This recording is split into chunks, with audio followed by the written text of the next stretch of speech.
Magandang umaga po sa inyo lahat. Maligayang Pasko. Talagang, thank you very much. Ilang tulog na lang, Pasko na. So, I would like to invite everybody to please stand and open your Bibles to the book of Revelation. Revelation chapter 3, 17 to 18. If you're there, please say amen. I will read. Please follow with your eyes. Revelation 3, 17 to 18. Because thou sayest, I am rich, and increased with goods, and have need of nothing, and knowest not that thou art wretched, and miserable, and poor, and blind, and naked? I counsel thee to buy of me gold tried in the fire, that thou mayest be rich, and white raiment, that thou mayest be clothed, and that the shame of thy nakedness do not appear, and anoint thine eyes with eye salve, that thou mayest see. Let's pray. Almighty Father, we thank you so much, Lord, for this time of prayer. Maraming salamat, Panginoon, dahil pwede po namin kayong sambahin. We thank you, Lord, for we can come into thy throne of grace and talk to you directly because you are our Abba Father. Thank you, Lord, for we can communicate with thee and you communicate with us through thy word. And thank you, Lord Jesus Christ, for your sacrifice. And because of your sacrifice, Lord, we were made children of God. And thank you, Holy Spirit, for you are within us. And I pray, Lord, that thou would fill this room, that thou would fill this building, and all of the places online that your word is preached, that we may be able to understand and receive thy word and accept it in our hearts and put in our daily life. Maraming salamat, Panginoon, sa napakaraming biyaya na nakamit namin ngayong taong ito. At maraming salamat, Panginoon, dahil kahit po matatapos ang taon, we can look forward to meeting you, Lord, and we know that that will be in the near future. Lord, we pray that thou would deal with us individually, uniquely, Lord. And Father, we pray that thou would guide us as we go through. May there be no distractions. May that person who is not yet saved see that that person needs you, Lord, and should accept you as his Savior or her Savior and Lord. We ask all of this in Jesus Christ's name. Amen. So ito pang pag-uusapan natin ngayon. Ito pa rin yung sa Revelation. As we have gone through the series of Revelation, nagsimula tayo dati sa bandang huli, bumunta tayo sa simula, nagsimula tayo sa Revelation 1, inisa-isa natin lahat ng mga churches. Ngayon, nandito na tayo sa huling yugto ng church age. This is the Church of Laodicea. At tulad po ng sinabi natin dati, ito po ay maaring patungkol sa different church age. Mula nung nag-resurrect ang Panginoon hanggang dito ngayon. And many believe that we are now living in the age of the Laodicean age. So, this message is actually second part of a three-part message about the Church of Laodicea. Hindi po kasi napakaraming jewel, napakaraming pwedeng matutunan dito sa Church of Laodicea na sa tingin ko hindi pwede mapag-usapan ng isang upuan lamang. Kapag pinag-usapan natin ang minsanan, palagay ko buong nagsisimula na ang kantata, hindi pa tayo tapos. So we have to break it down into three, and this will now be the second out of three parts. So let us review. If you will be reading the Church of Laodicea, meron pong tatlong issue ang Panginoon na sinabi sa Church of Laodicea. And what would this be? First, you are a lukewarm church. Sinabi ng Panginoon, hindi ka mainit at hindi ka malamig, ikaw ay maligamgam. Dahil dyan, I will spew you out of my mouth. That's the first issue. The second issue is, you claim to be rich and clothed and see with your eyes, but actually you're not. Yun pang pag-uusapan natin ngayon. At yung pangatlo, the Lord Jesus Christ is outside your church. Mabibigat Mabibigat na issue patungkol sa relasyon ni Jesus Christ at ang church. Okay, as a background, Yung pong Church of Laodicea ay mayaman. The Church of Laodicea is financially blessed. Why? Because it was located in the city of Laodicea. Okay? So para bang ang GLBC, hindi tayo mahirap dahil nandito tayo sa Quezon City, one of the richest cities in the Philippines. Parang ganon. There is economic prosperity in Laodicea. Bakit? Una-una, ang Laodicea po ay ang central business district nung panahong iyon. Bakit? It was the banking center. Nandun ang banking center ng Asia Minor. Kaya nga, maaring nandun ang Central Bank of Asia Minor or Central Bank of modern-day Turkey. So, mabigat, financially. Alam niyo po, even sa ngayon, makikita niyo kung gaano ka-progressive ang isang lugar kung ilang bangko ang makikita ninyo doon. Pag nasa isang lugar kayo, makikita niyo, nandun Land Bank, BDO, everything, may prosperity. Pero pag nasa isang lugar kayo, at walang bangko, medyo mahirap. Even now, we can see that. So therefore, because of this, we can say that Laodicea was financially blessed. Meron pong tao na nabuhay nung first century. Ang pangalan niya, Cicero. Okay? Sa inyo ng mga nag-take ng philosophy sa klase, Cicero. Hindi maganda yung pangalan niya kasi baka sa exam niya, puro siya zero. Cicero. Buti na lang hindi yung pinangalan sa akin ng magulang ko. Cicero, sana si 100 na lang para plug 100. Anyway, that's beyond the point. But there is a statesman, his name is Cicero, who was a lawyer, orator. In fact, he was encashing letters of credit in Laodicea. What do you mean by that? Si Cicero, mayaman, pumupunta siya sa Laodicea para mag-encash ng cheque. So, parang kayo, nagpunta kayo sa video, may hawak kayong cheque, in-encash. Yung papel, naging pera. Okay? And then, ang Laodicea, nandun din po, gumagawa sila ng sariling currency. They were minting their own coins. So, it is a mark of prosperity, financial prosperity. Okay. What else? Ano pa makikita natin sa Laodicea? Nandun sa Laodicea ang industry. Sila ang gumagawa ng glossy black wool. Glossy black wool. And ano naman itong glossy black wool? Nung panahon na yon, ang glossy black wool ay ang raw material na ginagamit sa mga mamahaling carpet. Ginagamit para sa mga signature dress. Yung glossy black wool. Export quality. So therefore, dun ginagawa, maraming pera. Hindi lang yon. Nandun sa Laodicea ang isang sikat na medical school. Aba, isang mahal ng tuition fee sa medical school. Talaga namang, ibig sabihin, yung mga tao doon, kaya nila magbayad ng tuition fee na ngayon, 180,000 per sem. So, nandun ang isang sikat na medical school. In fact, yung skwelang yon ang nag-discover ng Phrygian powder. Phrygian powder was discovered in Laodicea to have medicinal value. Ginagawa nilang paste. Tapos, nilalagay sa mata, gamot sa marami. Selling in Laodicea. It was a common business. Di ba? Buy and sell, buy and sell. Ano ba ginagawa kapag buy and sell? Nagkakaroon ng pera, siyempre hindi ka na pwedeng bibili ng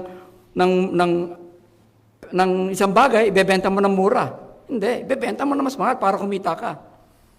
Now, just other proof that Laodicea was prosperous.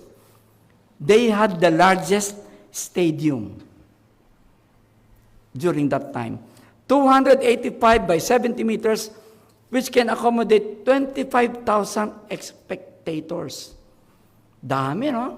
Talagang, tinignan ko po yung size ng The Arena, 55,000. So yung kalahati nun, ganong kalaki yung stadium nila sa Laodicea.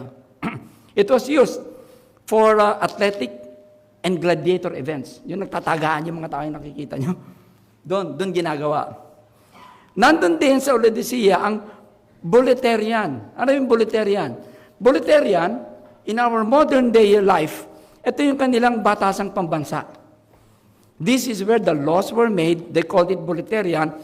High structures where the kasi absent ako ng tinuri multiplication, hanggang addition lang ako. So, yung 20,000 square meters, parang apat nitong ating property. Ganon kalalaki ang bahay na na-discover nila sa archaeology sa Laodicea. Parang mga Forbes Park, ano? Sabi ko nga, baka bahay ng mga contractors yun. Kasi nakita naman natin ngayon kung gaano kalalaki ng bahay ng mga contractors. But sabi ko, I was trying to imagine. They were really big houses. Now, let's go to Revelation 3:17. Revelation 3:17 says,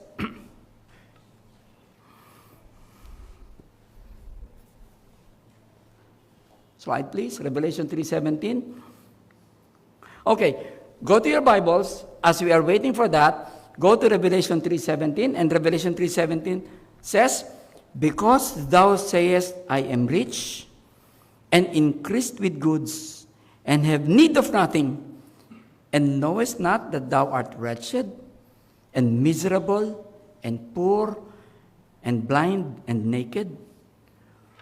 Sa Tagalog po, yung verse na yan, sinasabi ng Laodicean church.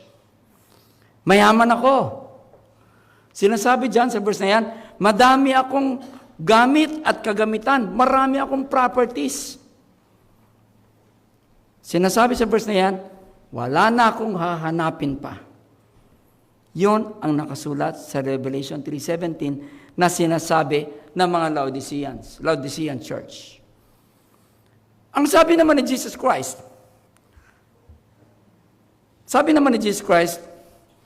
and knowest not that thou art wretched, and miserable, and poor, and blind, and naked? Ang sabi ni Jesus Christ, hindi mo ba alam, ikaw ay mahirap at kaawa-awa? Hindi mo ba alam na ikaw ay bulag? Hindi mo ba alam na ikaw ay walang damit? So, you can see, magkaiba ang tingin ng church o ng mga tao sa kanyang sarili at ang tingin ng Panginoon sa church. We have now two different perspectives. The view of the members of the church, they say, I am rich, and the view of Jesus Christ of the church saying, no, you are not rich, you are poor. Magkaiba. Di ba? Now, this is in reference to what they have and what they think they are. Okay? Sabi ng church, I am good and excellent. The Lord is saying, you are the opposite of what you think you are. Now, tingnan po natin Isaiah 55 verse 8. Okay? Sa Isaiah 55 verse 8, sinabi dito, tingnan nyo na, mano-mano muna tayo. Huwag muna natin titingnan yung screen. Okay? Isaiah 55 verse 8. Sabi dito, for my thoughts are not your thoughts, neither are your ways my ways, saith the Lord. So the church said, I am rich and increased with goods and have need of nothing. Ito po ay patungkol sa material na bagay. Okay? In reference to material things. Okay? Now, I want you to concentrate with me. Wabayaan nyo na muna yan. Concentrate with me. There are two ways of interpreting this verse. There are two ways of interpreting this verse. It can be interpreted as pride. Di ba? But, it can also be interpreted as contentment. Di ba? Even, kahit po pag binasa natin, ng magkaibang paraan na pagbasa, na pagsabi, masasabi rin natin that it can be pride or contentment. If we say, I am rich and increased with goods and have need of nothing, that is pride. But if we say, I am rich, increased with goods, and have need of nothing, that is contentment. Hindi ho ba? However we may interpret it, however way we interpret it, whether we interpret it as pride or contentment, the Lord Jesus Christ is correcting them on how they view riches. Itinatama ng Panginoon, ano ba ang tingin ninyo sa mga material na bagay? Whether it's pride or contentment. Well, Laodicea is a city which had a booming economy. Siyempre, yung church, booming din, di ba? As we always say, it's not a sin to be rich. Hindi ba? Hindi kasalanan maging mayaman. Ang GLBC, mga kapatid, meron din tayong economic boom. Dati, nasa FWCO tayo. Nagre-renta tayo doon. Nangungupahan dati ang GLBC doon. Ngayon, we cannot say we are poor. Di ba? Meron tayong LCD. Nagumagana. I did not mean to insult, pero this is really a part of my notes. Meron tayong LCD. Okay? Meron tayong magandang sound system. Kahit pangit ang boses ko, gumaganda ang boses ko. Bakit? Mahal itong sound system natin. Hindi ho ba? Gusto ko maging kaboses ni Brother Ruel. Pwede, dahil sa ganda ng ating sound system. We have a very good sound system.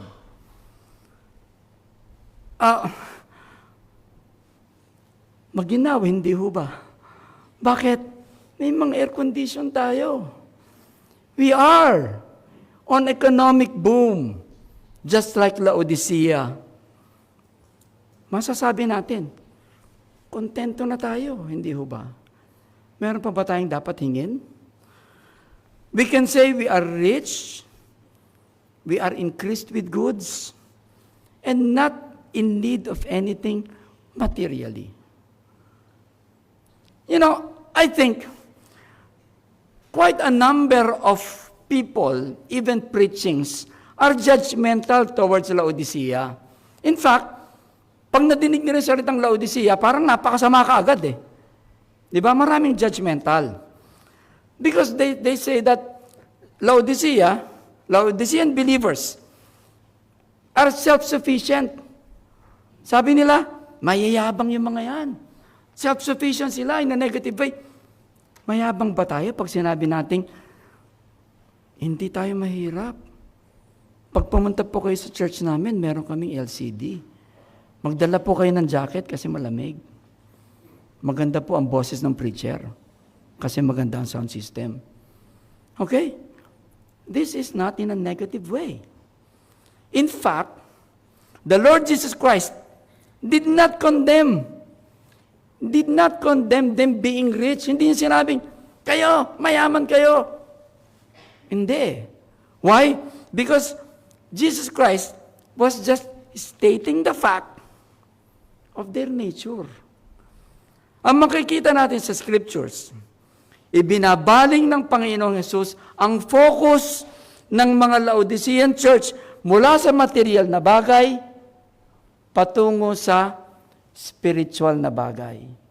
Yon ang itinuturo ng Panginoon sa Laodicean church. Yon ang tinuturo ng Panginoon sa kahit anong church. Yon ang itinuturo ng Panginoon sa GLBC. Let's focus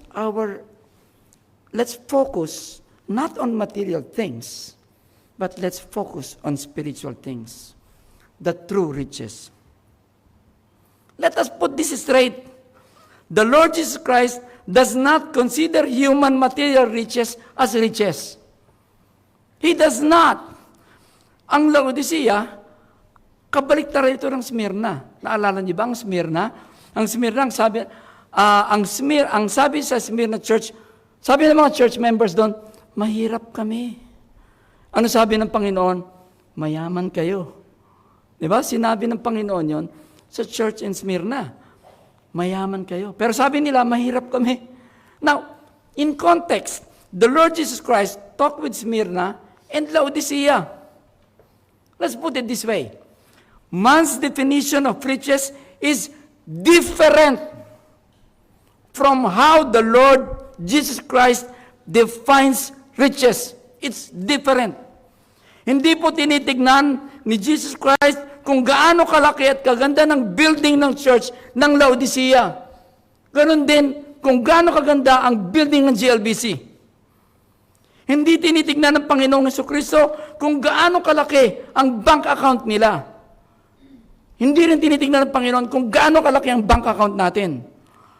Hindi rin tinitignan ng Panginoon kung gaano kasalat sa buhay ng mga taga-Smyrna.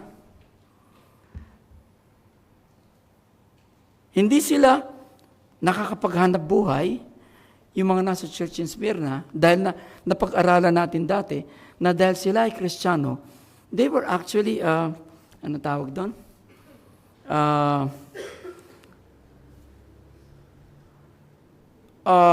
They were actually, ano yung pag, kunwari, yung tingin mo sa maitim? Hindi, discriminated. Pasensya na kayo. Yun lang lagi ko naiisip that Smyrna church members were discriminated. Because they were Christians, kapag sila ay nag-apply sa trabaho, sasabihin ng trabaho, no vacancy.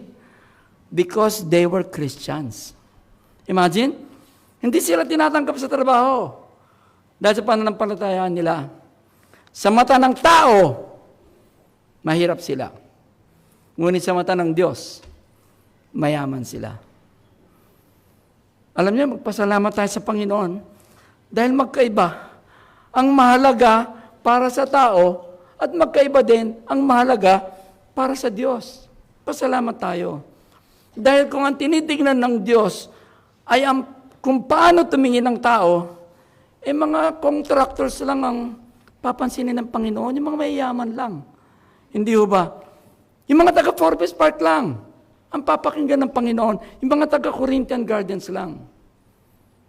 Ngunit, mabuti na lang kahit na yung mga taong salat sa buhay, mga taong hindi masyadong blessed materially, kapag tumawag sa Panginoon, pinapakinggan ng Panginoon. Ang sabi ng church, have need of nothing. Wala na akong pangailangan pa. Hindi ho ba? Now, to give them the benefit of the doubt, they may be saying, wala na kaming hihingiin sa Panginoon na material na bagay. Wala na, kontento na kami. Kung ano meron kami, kontento na kami. Meron na kami magandang sound system. Meron na kaming magandang LCD. Naka-Amerikana pa kami pag pumupunta sa church dahil malamig. They may be saying that. They may actually be contented. Because the next statement is, knowest not. So tingnan nyo, ang next statement, knowest not. Sa Tagalog, sabi mo, mayaman ka. Ang sumunod, knowest not. Hindi mo ba alam? Hindi mo ba, ay, andyan na ba yan? 17. Knowest not. Tingnan ko. Ayan, ang next statement, have need of nothing. Sabi, knowest not? Hindi mo ba alam? Akala mo lang yun. Parang ganon. We can see this, it can be ignorance on the part of the church. Benefit of the doubt. Hindi self-conscious talaga na magkamali, pero ignorance nila. Hindi niyo ba alam na sa gitna ng inyong karangyaan, kayo ay mahirap? Kahit madami kayong pera sa bangko? Hindi niyo ba alam na kayo ay miserable? Kahit komportable kayo sa mga bahay ninyo na air condition? At mga kotse ninyo napakaganda, hindi niyo ba alam? Hindi niyo ba alam na kayo ay bulag? Kahit naka-Ray-Ban kayo, o naka-signature eyeglasses kayo, bulag pa rin kayo? Hindi niyo ba alam na kayo ay hubad? Kahit naka-Calvin Klein ka pa? It can be out of ignorance, di ba? Knowest not? Hindi mo ba alam? Now in verse 18, Revelation 3:18, we see the solution. The solution to their misconception. And it's actually a remedy. Basahin natin. Revelation 3:18. Ito I counsel thee to buy of me gold tried in the fire. So one of the solution is, buy from me gold, that thou mayest be rich. And white raiment, buy from me white raiment, sabi ng Panginoon, that thou mayest be clothed, and that the shame of thy nakedness do not appear. And pangatlo, anoint thine eyes with eye salve, that thou mayest see. So, we have a problem, and the Lord gives solution. Buti na lang, napakaganda po. Napakaganda ng doktrina at pinapaniwalaan natin, pinag-aaralan natin Bible. You have a problem, now you have a solution. Buy and selling goods is called, tawag doon, trading. Di ba? Buy and sell is trading. If I give you something, usually money, you give me something. It can be goods. Di ba? Or it can also mean exchange. Pag sinabing buy, pwedeng exchange. Palit. Buy does not only mean money. It can mean anything, pero palit. Okay. Here, the Lord is saying, exchange with me your material things, and I will give you heavenly things. Imbes na ituon natin ang ating mga mata sa material na bagay, ipapakita ng Panginoon kung ano ang dapat na tinitignan natin. Ang nagpapayaman sa Laodicea, ano ba? Nakita natin? Ginto. Okay? Tela. At saka yung gamot sa mata, eye salve. Nagbigay naman ng Panginoon ng mga tatlong solution. Kumuha ka sa akin ng gold, kumuha ka sa akin ng wire raiment, kumuha ka sa akin ng eye salve. Okay? Gold, doon po sa mga nasa business o nasa management or what you call it, is a negotiable instrument. Hindi ba? Negotiable instrument. Pwede mong gawing pang negosyo ang gold. Isaiah 55:1 says, ang tanong ngayon, paano ngayon yung mga pera na walang pambili? Di ba? Kung sinabi ng Panginoon na buy from me. Isaiah 55:1 says, Ho, everyone that thirsteth, come ye to the waters, and he that hath, what? Plenty of money? No. And he that hath no money, come ye, buy. Pwede palang bumili kahit hindi nagbabayad. According to Isaiah 55:1. No money, come ye buy and eat. Yea, come buy wine and milk without money and without price. So kapag sinabi ng Bible na buy, hindi perang pinag-uusapan. Dahil dito, walang kapalit. Walang bayad. Hindi ba? Ang ginto, ginagamit ito sa negosyo.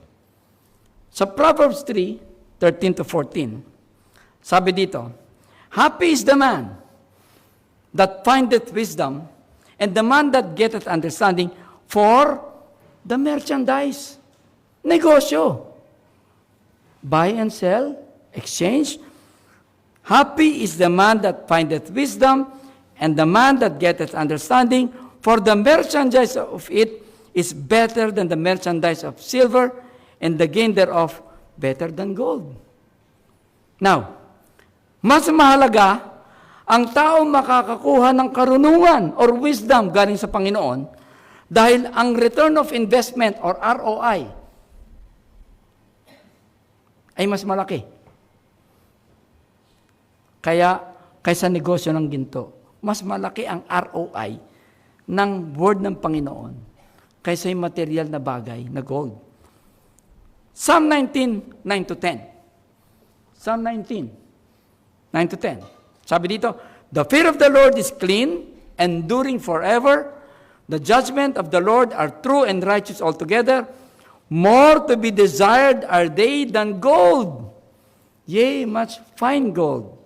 Sweeter also than the honey and the honeycomb. My church mates, having deep respect to the Lord, having reverence to His power, honoring the holiness of the Lord, obeying the Lord, trusting the Lord, worshiping the Lord is more precious, mas mahal ang halaga kaysa ginto. Let's look at it that way. Psalm 119 verse 72. The law of thy mouth is better unto me than thousands of gold and silver. So kahit napakaraming gold, mas importante pa rin daw ang salita ng Panginoon. That's how precious our Bible is. More precious than gold. Mas mahalaga at mas mahal yung Bible na inaaral mo at ina-apply mo sa buhay kaysa sa mga gold na nasa yung relo. Yung gold na nakasabit sa leg mo. Kaysa mga gold na nasa singsing at hikaw mo, mas mahalaga daw ang salita ng Panginoon. Mga kapatid, kailangan nating maintindihan ang tunay na kayamanan ayon sa Panginoon. Zechariah 13:9. It says, "And I will bring the third part through the fire, and will refine them as silver is refined, and will try them as gold is tried. They shall call on my name, and I will hear them. I will call, it is my people, and they shall say, the Lord is my God." Patungkol po ito sa pagsala o pag-sift o pag-purify ng tunay na mananampalataya sa Panginoon. You know, the word of the Lord is more valuable than gold. We have to understand that. It provides spiritual guidance in this world of chaos. The word of the Lord is a source of comfort in this world where there is social stratification. May mayaman, may mahirap, may napakahirap, may napakayaman. It brings us comfort. The word of the Lord is the source of life. In the face of dreaded disease, in the face of hopelessness, the word of the Lord is gold. The word of the Lord is perfect, pure, and life-changing, offering instruction, correction, wisdom. It enriches the soul. For us Christians, the word of the Lord illuminates our path and protects us from sin. Protects us from sin. Protection natin ang word of the Lord. God's word is precious, pure, and tried with fire. This is when we fully follow Christ. We get the treasure, gold, tested with fire. The Lord Jesus Christ said, "Buy from me white raiment." So, kumuha daw sa kanya ng puting damit. White raiment, makikita ito, mababasa ito widely sa Book of Revelation. Sa Revelation 3:4, sabi dito, nabasa na natin dati yun, ha? "Thou hast a few names." He was talking about Sardis, which was the dead church. Sabi, "Thou hast a few names, even in Sardis, which have not defiled their garments, and they shall walk with me in white, for they are worthy." Sabi ko, ang ganda. Para akong bumalik sa medical school. Dahil sa medical school, lahat kami nun nakaputi.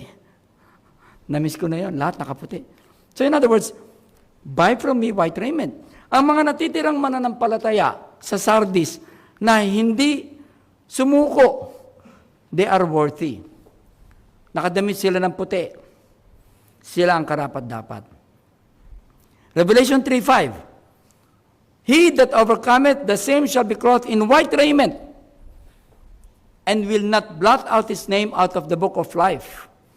But I will confess his name before my Father and before his angels." Tanong, kaninong pangalan ba? Sino-sino mga pangalan ang nakasulat sa book of life?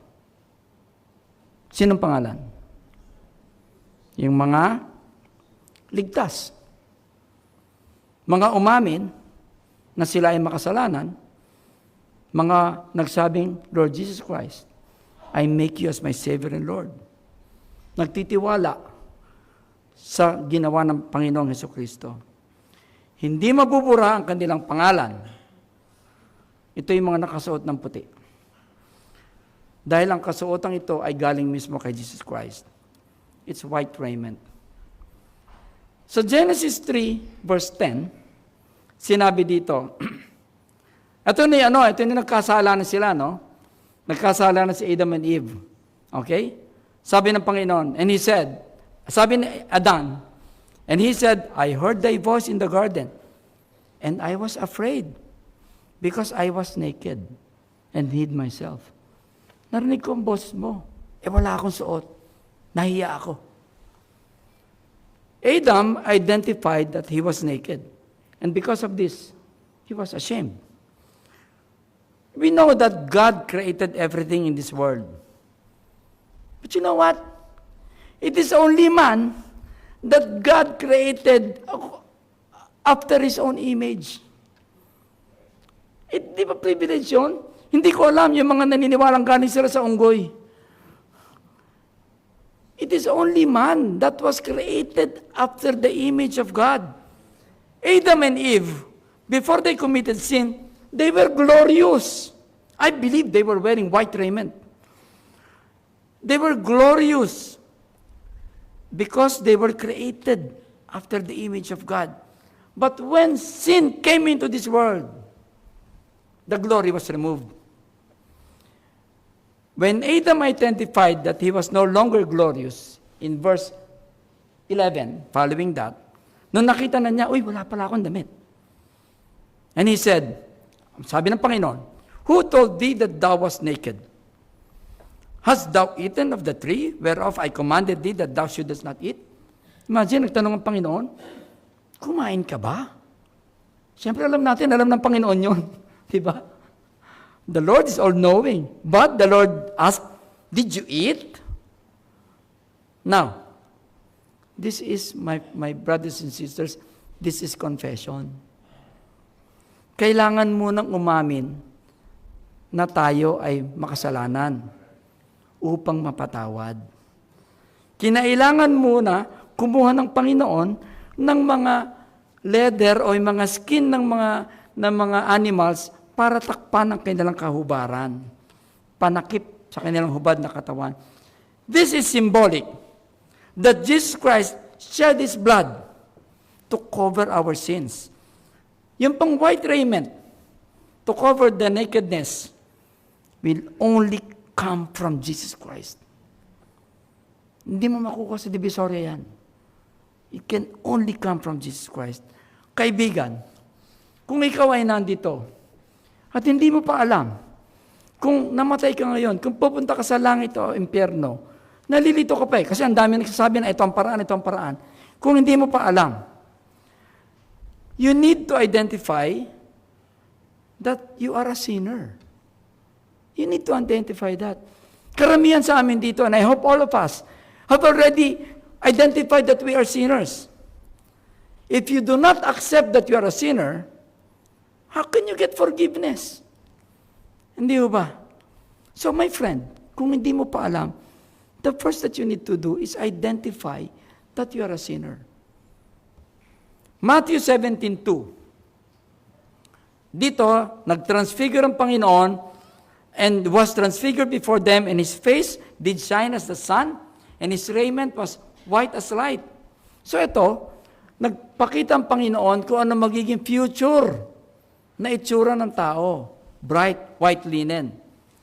In Revelation 4:4, ito yung mga susunod na, Revelation 4:4, makikita na natin doon yung mga 144,000. Sabi dito, and round about the throne were 24 seats, and upon the seats I saw 24 elders sitting, clothed in white linen, and had their heads crowns of gold. Puro white. Di ba sinabi ng Panginoon, kumuha ka sa akin ng white linen? Dahil pure white linen ang pinag-uusapan. Revelation 19:4, sa bandang huli na, and the armies which were in the heavens followed Him upon white horses, clothed in linen, white and clean. Ito po ay sa end ng tribulation. The army which will come will be clothed in white. Now, there might be somebody here today, or somebody online. You are not sure whether you are going to heaven or to hell. Do you already have the white linen? Meron ka na bang kasuotan na puti na manggagaling lamang kay Jesus Christ? Pagkatapos ng service, meron pong magpapakita sa amin, sa inyo, kung paano mo makukuha itong white linen. Kasi kapag ikaw ay nakasuot na ng white linen, galing sa Panginoong Hesus, ang pangalan mo nakasulat na sa Book of Life at hindi na matatanggal yon. Kasiguraduhan patungo sa langit. How about you, members and attenders of GLBC? Do you still look for material riches? Are you sure you are spiritually wearing white linen? You know, there will come a time, yung ating spiritual white linen ay talagang mapapalitan ng physical white linen. Are you sure that you will get that white linen, physical white linen? If you are not, you should be sure. Jesus Christ said, anoint, patakan, anoint thy eyes with eye salve from me. So sinasabi dito, merong eye salve na diniscover sa Laodicean School of Medicine, panggamot sa sakit sa mata, pero meron akong eye salve na panggamot sa mga bulag at para kayo ay tunay na makakita. Now, the Phrygian powder was a discovery at the Laodicean School of Medicine. Ginagawa po itong paste, tapos nilalagay sa mata. In fact, there are even manuscripts saying that yung pong mga Roman army, meron sila nakalagay sa bulsa, yung kanilang eye salve. Para pag tinagay yung mata nila, hindi. Kasi pag tinagay yung mata mo, wala ka na eh. Siguro pag napuwing sila during battle, they use that to treat their eye problems. Kapag ang negosyo mo, ang bumili, military, laki ng kita mo. Di ba? Sigurado yun. Galing sa gobyerno yun eh. Di ba? Kahit gayon, kapag ang negosyo mo, ginagamit ng Philippine military, naku, napakalaking negosyo yan. So therefore, the Church of Laodicea were materially rich.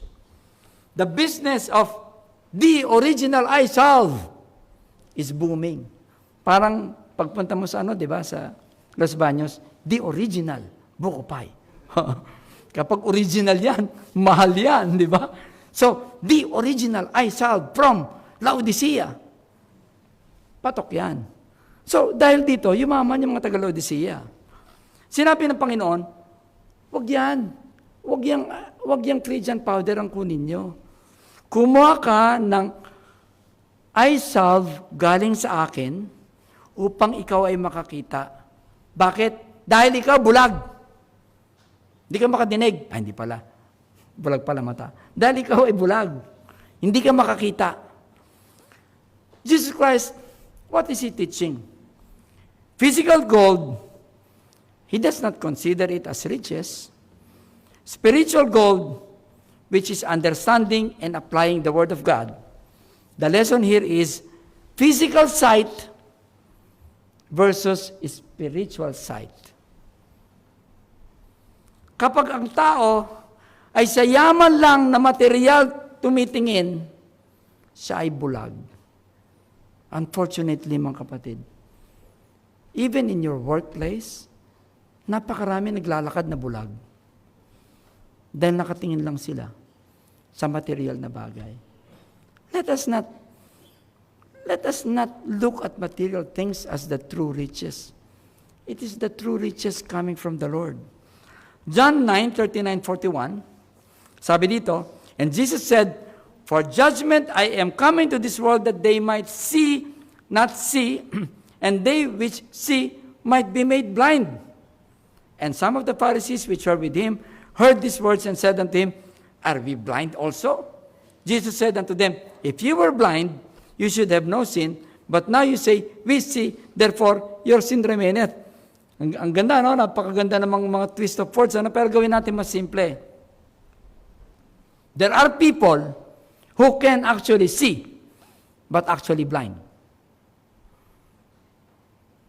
Those who accept that they are spiritually blind, na may pangangailangan sa Panginoon, sila talaga ang nakakakita. Hindi naman ibig sabihin po nito na gusto ng Panginoong Jesus, na bulag tayo sa material na bagay. Hindi naman sinasabing, huwag ka na tumingin sa payong na mayroong Rolls Royce. Huwag ka na tumingin dyan. Huwag ka na tumingin sa bahay nila na mayroong golf course. Huwag ka na tumingin dyan. Hindi sinasabi ng Panginoon yon. Ang tinuturo dito, magamit ng mga taga-Laodicea ang kanilang mga mata sa tunay na kayamanan. Ephesians 1:15-18 says, "Wherefore, I also, after I heard of your faith in the Lord Jesus and love unto all the saints," si Paul ang nagsasalita, "cease not to give thanks for you, making mention of you in my prayers, that the God of our Lord Jesus Christ, the Father of glory, may give you the spirit of wisdom and revelation in the knowledge of Him, the eyes of your understanding, being enlightened, that you may know that what is the hope of His calling, and what the riches of the glory of His inheritance in the saints." Let's dissect this. God gives the spirit of wisdom. The spirit of wisdom is revealed by the knowledge of Jesus Christ. So, anong paraan natin, mga kapatid, in what way, nowadays, can we see Jesus Christ? Through the eyes of understanding that is enlightened. Now, ano ang makikita ng enlightened eyes? The hope of being with Christ. The inheritance of the glory of His riches. Man can see material riches. They're all over the place. But it is Jesus Christ who can make man see the real riches through Jesus Christ. Now, when that happens, alam nyo, nakikita natin we are often tempted na sabihin natin, mabuti pa sila. Meron silang gano'n, mabuti pa sila. Now, you know what we sing? We sing, "I am a child of the King." Ang anak ng hari ang pinakamayaman. Ngunit ang anak ng Panginoong Diyos ang pinakamayaman. Hindi ba? Just like the message in Laodicea, you only see material blessings, but you need to see spiritual blessings. Now, GLBC, if we only see material things, we are blind. If we cannot see the glory of Christ in our lives, we are blind. I know many of you knows who Fanny Crosby is, right? At the 6th month, nung baby siya, nabulag. And she wrote so many hymns. Hindi ba? Napakarami. Ano ba, Brother James, ano bang pinakasikat na sinulat ni Fanny Crosby? I shall know Him. Imagine, I shall know Him. Ang nagsulat, isang bulag. Di ba? In fact, sabi nga ni Fanny Crosby, mabuti ginawa ng Panginoon na bulag ako para wala akong distraction.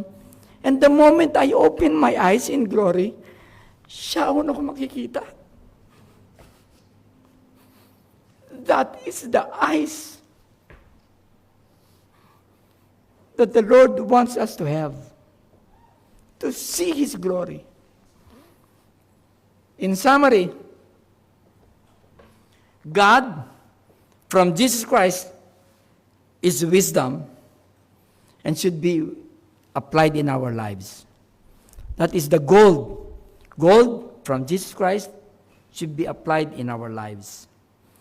The white raiment is about salvation and faithfulness. Let's get it.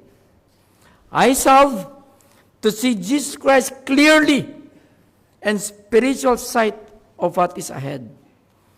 Maaaring nag-isip ka pa ngayon kung anong ireregalo mo sa mga kaibigan mo o sa mga mahal mo sa buhay. Maaaring iniisip mo, bibili ka ng mahal?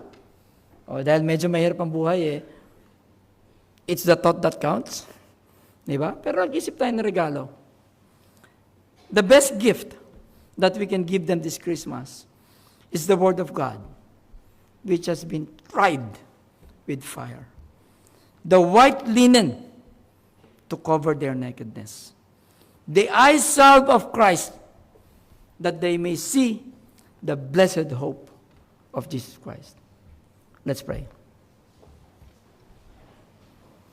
Almighty Father, we thank you so much, Lord, for thy goodness. Maraming salamat, Panginoon, dahil ipinakita mo sa Church of Laodicea kung ano ang tingin mo sa kanilang mga bagay-bagay na tinitignan.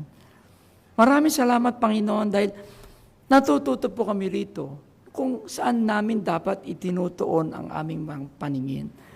Maraming salamat, Panginoon, dahil sa iyo lamang kami pwedeng makatingin at it is already enough. You alone, Jesus Christ, is everything. It is sufficient for all of us. And Father, I pray na kung meron pong hindi pa sa amin dito, nakakasigurado kung pupunta sa langit o sa impyerno, pinapanalangin namin, Panginoon, na kunin na niya ang white raiment ng salvation galing sa iyo. And Father, I pray that members of just like the members of Laodicea, the members of GLBC, will look at things from your perspective, not from the limited perspective of man. We ask all of this in Jesus Christ's name. Amen. Pastor?